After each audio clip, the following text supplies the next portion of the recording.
Hey boys, welcome back to some more Young Guns career mode, where our first episode went exceptionally well. It was great to be back. Obviously, a bit of a shorter episode because there was only the one Auckland Knights match. This episode will have two remaining pool matches. So we're taking on the Brisbane Broncos, who should have a pretty strong side. I don't think we have any Broncos. Actually, we have Tabita Pangai Jr. in our team. I think that's the only Bronco player in our squad.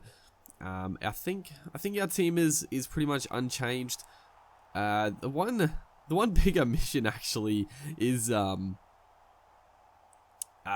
Mitchell. Is he on the bench? No, he's not even on the bench. I must have forgot to put him in the team. I saw a comment on the first video like, "Where's Latrell Mitchell?" But he will be playing in like the full season. I actually don't remember if I bring him into the team in the Nines. I can't really remember.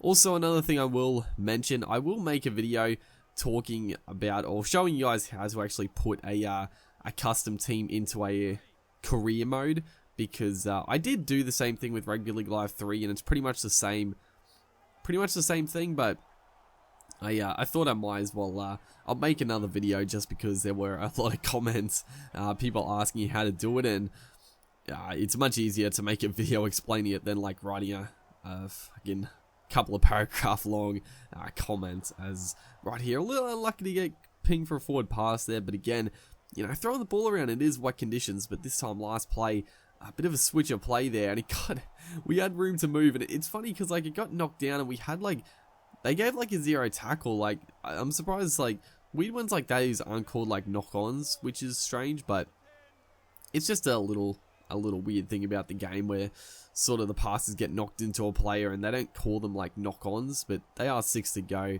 But the Broncos are going to score first here. We did have a fair bit of early possession. We couldn't cross the line, and then those bat downs, dude, they're too hard to defend, honestly. The AI just exceptionally good at the bat downs, and then Darius Boyd, good bit of footwork there to dive into the corner, as Ben Hunt, taking the kicking duties, is going to miss to the right there. So 4-0 lead to the Broncos. It's a beautiful ball. Nick Kotrick, he tries to take Boyd on the outside. A little silly by us right there.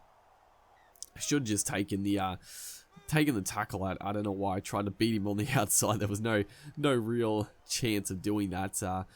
As then Corbin Sims making a clean line break up the middle.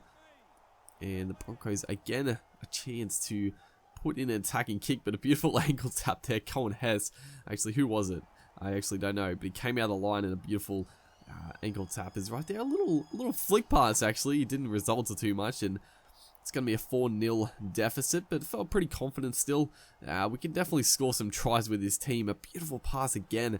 I think it was Cleary that time onto Angus Crichton. I am looking forward to getting into the proper season. Just, you know, our back row is a quality, and a couple of good halves pairing as well. Could see some really nice tries. I'm keen to score some nice tries. That's the goal of the series right here. This is a terrible play. I mean, you know, like I said in the first episode, we are going to throw the ball around a bit more, but that's just silly, honestly. Last tackle, I thought there might have been some more room out there, but it didn't result too well. And the Broncos on the back of it are going to make us pay with, I think it was Alex Glenn scoring their second try. Ben Hunt shouldn't make a mistake, and he gets the second goal. So a 10-0 lead now. A couple of minutes left in the game. We're struggling a little bit, but beautiful play right there. The outside-inside ball. Trebojevic bringing the gun fullback into the game. Haven't seen much of him, but he beats a couple of tacklers. The ankle tap as well. Oh, that's a beautiful try. I just love the ankle tap is like such a small thing, but it adds so much to the game. Like, it just makes it look so much better. Like, when they affect an ankle tap, like falling over, and then also the goose step to beat the ankle tap looks beautiful.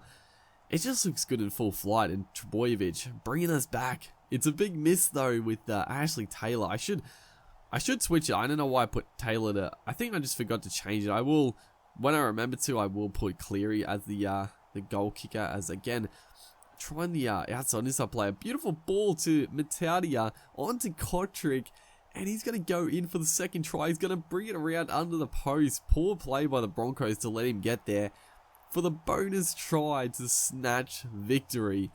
And we played terrible up until the last 3 minutes of this game.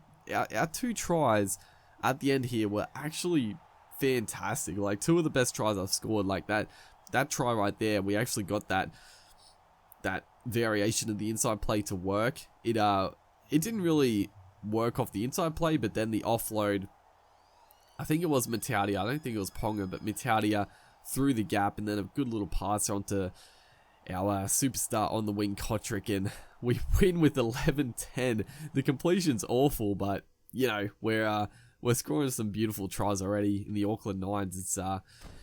It's been pretty good, taking on the Melbourne Storm in our third and final pool game. The other thing I don't think I mentioned, the jerseys we're using. I obviously I could have made my own jersey, but I just chose the Stags jersey. I just went through like different teams, and I was trying to find like some different looking jerseys, and the Stags, their home and away jerseys are pretty cool, so I decided to go with them. The one annoying thing is, it's annoying because people can make like really awesome jerseys, but you can't just go on the fan hub and download the individual jerseys, which is weird. You have to download the full team, so I couldn't really be bothered looking through trying to find some cool custom ones. So I just went with the Stags. So yeah, I was gonna mention in the first episode, but it must have slipped my mind. I didn't really see any comments about it, but yeah, that's just addressing that little point anyway. But yeah, the Storm should have a pretty strong lineup. I don't think we have any Storm players. Yeah, I know. Again, like, it's good because I can actually, like, comment on the comments. Usually I have, like, a big bulk, so I can't really address, like, comments and stuff, but I knew it was going to come. Like, everybody is, like, suggesting, like, players, like, people like Brodie Croft and Bevan French and Tamara Martin, like, heaps of different, like, players, and, you know, the thing with it is that we don't want to choose like heaps of players. We only need pretty much a full team, a couple of extras, and I don't want to like pull out every single good young player from every team. And just the fact is, like, I think I chose like a pretty balanced team and chose, you know, a lot of the players I like as well. So yeah, there's going to be a lot of like a lot of good young players that obviously could have been here, but yeah, obviously can't choose everybody, so yeah, that's the main thing there. As Trbojevic is coming into his own a bit here. Last game he was superb, and nice little inside play there, just gets him through the gap as we spread it out to the left. Cohen Hess onto Cleary, a long ball out to Kotrick on the outside, but Adokar, I think it's Adokar, maybe Vunivalu, just the speeds to round him up in no time. And that is going to be the halftime break, so a fairly uneventful first half against the Storm here. 0-0 halftime score. But right here, try to get the pass back with Kotrick, and it came off Adokar there. So it will be a 6 to go for us. And Sione Mataudia is going to take the tap, and he's going to go straight through the middle and score a try. I wasn't really planning that. I didn't pass it because I'm always worried, because there is a bit of an issue with like off the taps. A lot of times they just pass it forward, so I just thought, you know what, I'm not going to pass the ball, I'll just run it. So it just opened up and we scored a bonus try, so a 7-0 lead now to us. We scored some beautiful tries last game. That try is definitely not one of our best, but yeah, it's not. We'll take it anyway. As Vunivalu goes for an early kick. He probably should not be kicking. The Fijian winger, it's gone out on the full. So yeah, not the best stuff. Craig Bellamy would not be impressed with that little effort. But we're just going to turn the ball straight over. I thought there'd be a winger or a centre out there, but apparently not. And Vunivalu, thankfully, I thought for a second it's going to be a runaway try here, but Trbojevic was fairly far back, so he was able to cover up as a Storm and last tackle. It's going to be Cameron Munster putting up the high kick over to Adokar, who puts a little bat down on it, And they are going to score with Slater. Again, the bat downs, dude, they're too hard to defend, honestly. Like, they just batted down to one of their... Usually the fullback, and the fullback can beat that first tackler more often than not. So, it's a real challenge to defend. But they do miss the kick, so a 7-4 scoreline, which is a little weird, as Kalen Ponga through the gap. I put in a little chip and chase. If I was held back by the Storm play. Should have been a penalty to us, but yeah, if I wasn't held back after the kick, probably could have got to it, but not to be, as the Storm put in the kick, and Nick Kotrick on the wing is just going to burst through a couple of tacklers. It's only Tohu Harris and Bromwich, I think, chasing. Vunivalu comes late here, but he's not going to be able to make the distance, and Nick Kotrick is pretty much sealed the game for us with a fantastic effort. So Kotrick is showing his worth already in this series. Just yeah, Kotrick is a fantastic player in real life. He's a monster. You'd think probably he's going to go into the centers, but off the kickoff, it's going to be Billy Slater. He's going to go the length of the field.